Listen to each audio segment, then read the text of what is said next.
Hello everybody, my name is Wes, and this is a new series I'm going to start doing called One Shots with Wes. That's a work in progress. If you guys have a suggestion for a better name, please let me know. And if I choose your name, you could win a copy of this game. So yeah, give me your ideas. I may still use my own anyway, so don't get your hopes up out there, you scrubs, trying to get free games and stuff like that. Anyway. So here we go.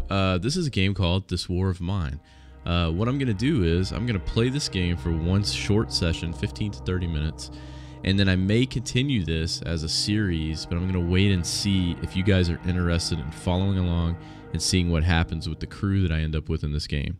This game is sort of a roguelike. I think it would be considered a modern roguelite genre game, and it's basically a war has broken out, and I don't know how long it's been going on. It's sort of random in the game, and you are controlling 3 random survivors at the start of the game. You can get random people every time you start the game. I seem to, every time I start a new game, get the same 3 people, but after I've played, if I click another try, you can get new people.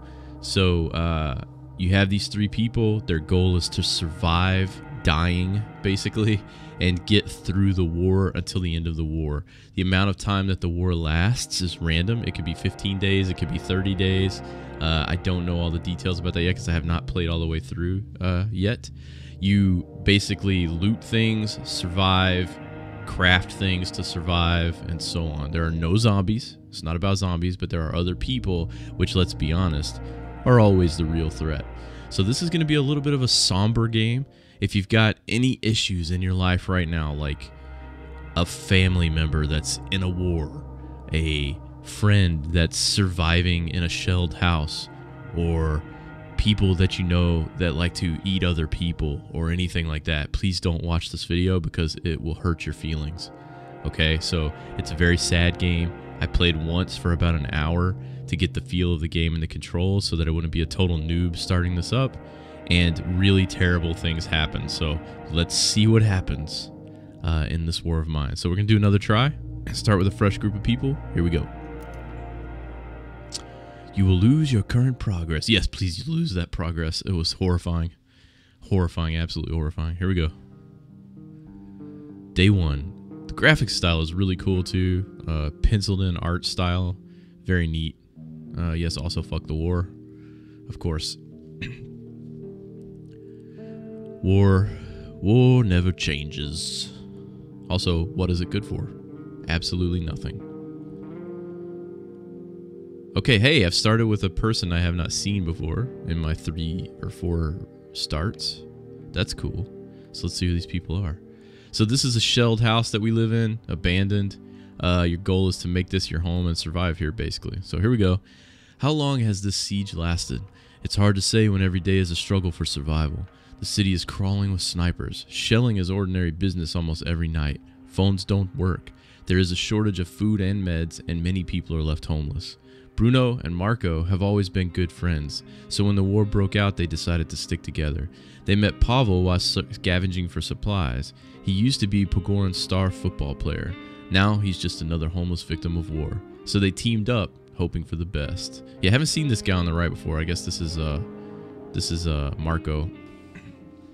I was expecting to have Polo as well, but Bruno and Marco have always been friends. I know that this guy was a chef. We're going to look at their bios when we get in. Here we go. Okay, so really quick, let's look at their bios. Pavel is already slightly sick. He is also a fast runner. Before this whole mess begun, I lived with my wife and son in the better part of the city. Oh, fancy, upper class, ritzy. I haven't seen them in a long time. I hope they're okay. I'm not doing so well, as you can see. Who needs football players during a war? Nobody cares about sports when every day can be their last. I beg to differ. Have you seen Battlestar Galactica, Pavel? They did care about sports. Anders, you know, he was the pro pyramid player. I did see them playing on the deck of the ship a few times. And also on the planet, while toasters were shooting at them, they were playing pyramid. So people do still care about sports, Pavel. You could have a niche. You could have a place in this ruined world. So I scavenged the ruins like everyone else, hoping for the best. So this thing, Fast Runner, this does come in handy. All the people come with like a little something here. I think all the people I've seen, the 5 or 6 different people I've seen come with something. He will actually run very fast when you try to escape from a place. This thing says drag for more. I have never figured out what that is. It doesn't do anything. Okay, let's look at Bruno. He's slightly wounded. Wow, we've just got... he's also a smoker. Bruno. This is why you don't smoke, Bruno. You can't be addicted to things like that, because when the shit hits the fan, you're not going to have any smokes. Before the war, I used to own a restaurant. I even had my own TV show, Bruno's Cuisine. I'm sure you've seen it. Oh, I'm sure I haven't. I visited beautiful places where I was filmed cooking exquisite dishes. All that seems of no importance now, don't you think? Nowadays, you're lucky if you get your hands on some canned meat or a bag of rice. And who knows how long this war is going to last. Exactly. Here we go. Who's next? Marco. Ooh, he's a skilled scavenger. Oh, we're going to have to take him scavenging. I wonder if he has a bigger backpack. I thought I'd been through hell before. I'm a fireman. I've entered blazing buildings to save lives more times than I care to remember. But back then I had people teamed up against a common foe, namely the fire. Nowadays your former neighbor can kill you because your grandparents spoke a different language than his. This is true hell on earth. Wow. Wow, wow. Okay, so first thing we got to do is straighten up this living condition we got here. This guy, he says it seems quite safe here. I don't know about that, but we're going to have him go ahead and break open the store. We're going to have Marco, the skilled scavenger, go down here and start scavenging because these two are open. And then we're going to have Bruno get up here and clear this rubble out. Yeah, you're a cook. I know your beautiful, precious cooking hands. Get down there and clear that rubble. So he has to pull these off. This makes noise. The noise doesn't matter in here because we're in our own house right now. This guy's scavenging. Okay, so here we get to see what he got. So, various herbs that can be used to make herbal medications and roll up cigarettes. Apparently, you can use herbs for healing or smoking, like a cigarette. I don't know if the type of herbs that would be good for healing you would be very widely accepted as a substance to smoke in the post-apocalypse, but you know, various mechanical parts used for building and fixing complex devices, and electrical parts. Some electric parts, they will come in handy if you want to introduce advanced improvements in the shelter. So you need all of these things for crafting, which we'll get to momentarily. We're gonna have him go ahead and search this. We're gonna have him just open this door up. Let's have him also get, whoop. Okay, same stuff, except we also got some clean water, relatively clean water. It's only been flushed once. We'll take that. And we'll have this guy. There's no real pausing in this game, so you just kind of have to do it. You can see the time is ticking. You can see the temperature up here. I'm in the United States. I don't know what 22 degrees Celsius is. I know it's not really that cold, 22 degrees Celsius, so we're probably okay. We're going to have him go ahead and go down here and clear this rubble. We're going to need these spaces down here for, you know, building things in our shelter. You'll see here in a second. What's this guy doing? Oh, wait, oh. I did not realize that's the way he was going. So let's see. We've already got a couple of things. Let's check out the crafting bench. So on the crafting bench, we can make a bed, a chair, a simple heater, a radio, a cook stove, moonshine still, a metal workshop, a rainwater collector, and then we can make these consumables. So these are used for cooking. You can make these fuel out of 3 different things. You can make it out of materials, which is quite expensive to do it that way. You can make it out of books, and you can make it out of lumber, which is the best way to do it, I think.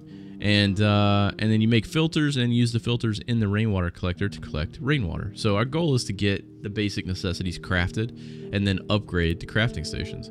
So let's have him go ahead and head over here and start clearing this rubble, because maybe we can find some goodies in here. What's this guy doing down here? Where are you at, Bruno? What are you doing, Bruno? He's still clearing. That takes forever. You can build a shovel. He does look like a scavenger. Look at him. He's got like a big backpack on. Oh, this is locked. He doesn't feel so well. I think I have the shivers. I love how they gave me a bunch of sick people to start with. Sick, wounded. Oh, this guy's okay, which is good because he's the guy that's going to be going scavenging. I don't know if that gives him a bigger backpack or if it just gives him... I think he might be faster at looting. I'm not sure. Okay, so stuff we've already seen. Let's take all that. When you're in your base, it doesn't go in your backpack. It just goes into the base's loot. Likewise, when you come back from a raid or a scavenge or whatever you want to call it, you'll be carrying stuff in your backpack, but it goes straight into the loot here. Look how slow this is. I could really use a shovel. Oh, we got this open. Maybe we'll get a lockpick. We'll see. All of this loot and stuff is randomized. I've had much better loot starts, I think, on this. Maybe it's not randomized, because I have gotten a lockpick right there before, I think. Should I... Oh, that's a... Ooh, what is that? Is that a searchable thing that's behind a lockpick door? Let's get this, then. Well, wait. Let's go and get this first, because we can get to some loot. If we lockpick this one, we can get to some loot. Quick. This is our front door right here. We try to keep that closed, so keep the riffraff out. Also the coons. The raccoons are really bad in the apocalypse. This is more of like a localized apocalypse. I'm not really even sure what war this is supposed to be. I don't think it's like an official real war. I think it's just a made-up war. You know, alright, start clearing rubble. Well, it looks like this is what we're going to be doing for the rest of the day. Clearing rubble. This is the life of post-apocalyptic war zone. You were basically digging in the dirt and the rocks and the stone with your bare hands all day long, cracking your fingernails, getting bloody, just doing manual labor. So if you're used to where, it takes a lockpick. Well, dang it. Well, what are we going to have this guy do? Well, this guy is going to be clearing rubble. What's this guy going to be doing? He could go and, where's some... He could get up here and start clearing this rubble. We're running out of time here for the first day, and people are going to have to go to bed, and they're going to be sleeping, all of them, in this chair. So one guy will basically sit in this chair, and then the other guys will basically sit in his lap. So it'll just be like a man sandwich, just 3 guys stacked on top of each other, because you can't lay down on this floor because of rats, you know, and rat droppings, all other kinds of really nasty things. When it gets nighttime... that's locked? What? Okay. Well, I don't know why I would want to clear that rubble. Let's clear this rubble. We may need this area later for building. I don't know. Can we build showers? I don't know. Do we have running water? I don't even know. Wait, that's a lootable. I thought that was rubble. Oh, yes. We got some materials. Yeah, we got some lumber. Let's go down here and see if we can actually make something now. Yeah, he's done doing this. Let's hope this isn't locked. It's not? Okay. What do we got? Oh, we got a diamond. We got a giant piece of jewelry. A huge piece of jewelry shaped like a diamond. This is excellent because you can trade this for people when they come to barter, and it's worth a lot. I don't know why a piece of jewelry would be worth all that much in the apocalypse, but it apparently is. This also looks like just a lootable. Maybe we should get up there. Okay, so we could craft something now. What can we craft? I would really like to make this, but I really think we need to go ahead and make a bed, because people get tired, and you'll see. You'll see. So now we have to place it. So I want to place it over here in this room. Here. Let's do it here. We'll place the bed there. Hello, hello. Oh, the night. We didn't get it built. Okay, so now it's nighttime. We have places that we can go, and we'll discover more as time goes on. We have 3 people, so we can have one person guard the house. I want him to... Who's tired? He's slightly wounded. Let's have him guard. No, let's have him sleep. We'll have Pavel guard because he's not wounded yet. And then we're going to have the master scavenger. Oh, he does have a bigger backpack. We're going to have the master scavenger go on a scavenging run. So we have our shelter here. We have a shelled cottage, which just says... The neighborhood recently got shelled, and many houses are still burning. People were fleeing for their lives in a hurry, so we may find some useful stuff there without meeting anyone.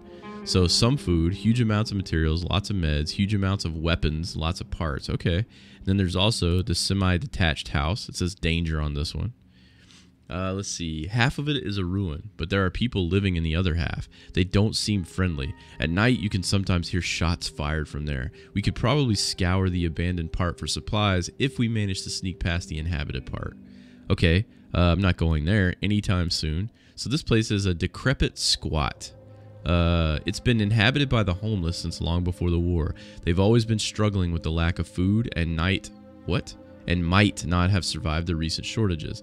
They shouldn't be a threat, and we could find some useful things here. Also, we could kill them if we wanted to, because we can choose to be good guys, bad guys, or indifferent, guys. Huge amounts of materials, lots of weapons, and lots of parts. Why are the homeless people not using all of these weapons and parts to go and attack the semi-detached house and move up in the world? I don't know, but we're going for the shelled cottage first.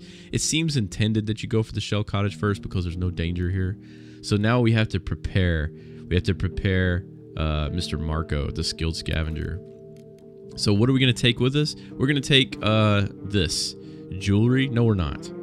I'm going to cheat a little bit. I know that there's no one in this first location the first time you go here, so I'm not going to take this, but a lot of times I'll take this for bartering. Also, if you had like a shovel or a weapon or something, you would take that, but I'm not taking that. So I'm just going to go scavenge. We're going to use all 15 of his backpack slots to do scavenging. All right, the house is still burning. Is it safe to go inside?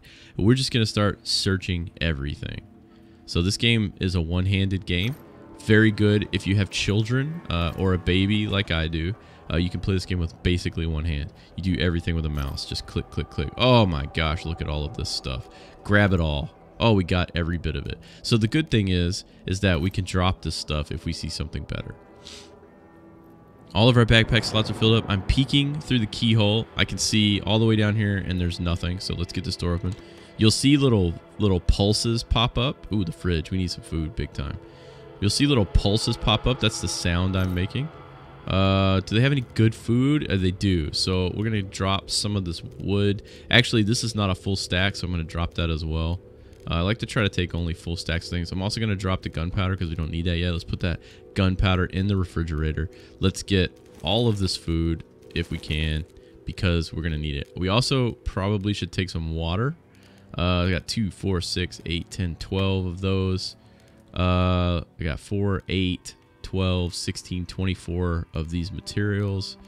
Let's drop 2 of these and let's get all of this water. It's about making decisions in the apocalypse. You have to decide what it is you're going to take. You can't take everything. It's just how it is. We can stack that on top of those herbs. All right, let's go check this bed. I'm searching under the bed, I guess is what I'm searching here. Oh, okay. Bandages and medicine. So we've got, right here, we've got used to dress wounds, and then we've got herbal meds. Simple medications based on herbs. Sometimes they help, sometimes they don't. Still, it's better than nothing. And it kind of looks like a carton of eggs. When I first saw this, I thought I found a carton of eggs, and I was really excited. And then I found out it's not a carton of eggs at all. It's just medicine. So we're going to take that. Bandages I'm not going to take yet because we don't really need them yet. We can always come back here again, hopefully, and there won't be any people here. You will see the noise that I make. See that right there? That red, that means something's there, but I know that it's a rat because I played this part before. But normally you have to watch out for that kind of stuff because people will be there. They might be a traitor. They might be an attacker.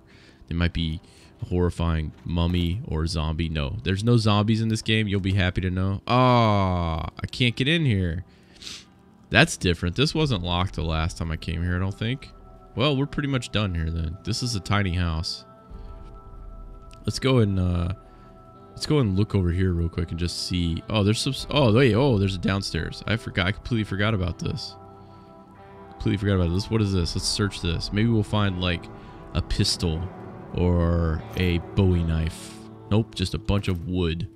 That makes sense because it looks like a bunch of lumber. Let's go ahead and start clearing this. Maybe we'll get it done tonight. Maybe we won't. So now, while we sit here, let's reminisce about how the good old days were. Back in the days when good old Marco used to... What did Marco used to do? Marco, what did you used to do?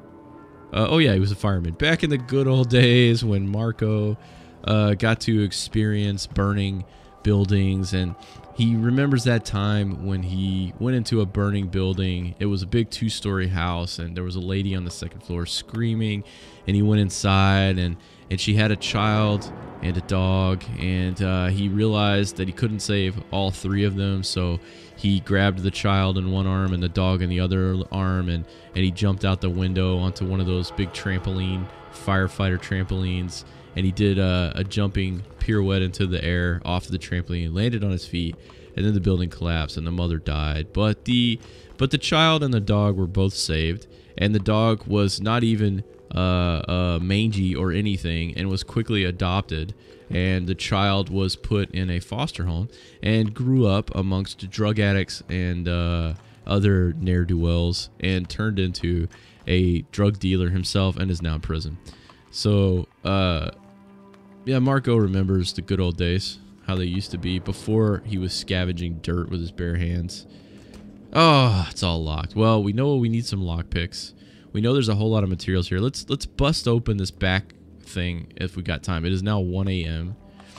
Let's see what we can get through. And Marco also remembers the days when the before the apocalypse and before the sky was filled with pencil marks. Back when the full moon was out and you could actually see the sky. And he remembers the fire truck and the first time he ever got to turn on the sirens as a young boy. When his father was the fire chief, and he thought to himself, one day when I grow up, I'm going to be a fireman. And he is a fireman now, and he doesn't have an axe, which is very depressing. I thought for sure he would start with an axe, a fireman's axe, because I think there are fireman's axes in this game, but all he has is his fists. I'm pretty sure that they don't teach punching at the Fireman Academy. Although they probably should, because you never know when you need to punch somebody out that's being hysterical while you're rescuing them. That happens. I've seen it. You know, I've been in the military. I've seen it. I've been in tough situations when people were being hysterical and somebody really should have just knocked them out to make it better for everybody. But nobody did. And they should have. But I think it might have been against the rules to knock out your buddies in combat. But you never know. Here we go. We're going to get to check this real quick before we're done here, I hope. Hurry up. Hurry up, Marco. You skilled scavenger. Oh, what do we got here? We've got some coffee. Oh, some of us drink coffee to find strength in order to survive another day. I know that's what I use coffee for. Its limited availability in wartime makes it a valuable commodity, so that's a good trading item. Oh, also tobacco leaf. Homegrown tobacco for making roll-up cigarettes. Not nearly as good as the real thing, but we can grow it ourselves. You know, Bruno is a smoker. He's just going to have to deal with it. He's just going to have to completely deal with it because we don't have time to be making cigarettes right now, Bruno. Fertilizer. Organic waste that we can use as fertilizer in our garden to grow herbs or vegetables or as bait and a trap for small animals. I've never made a farm in this game. I did not know you could actually do that. That sounds cool, so hopefully we can do that. Let's see what else we have here. We've got some weapon parts. I'm assuming you have to get different weapon parts to make weapons. I've never owned a weapon in this game besides a shovel. I have had a shovel. I did hit someone in the head with it once.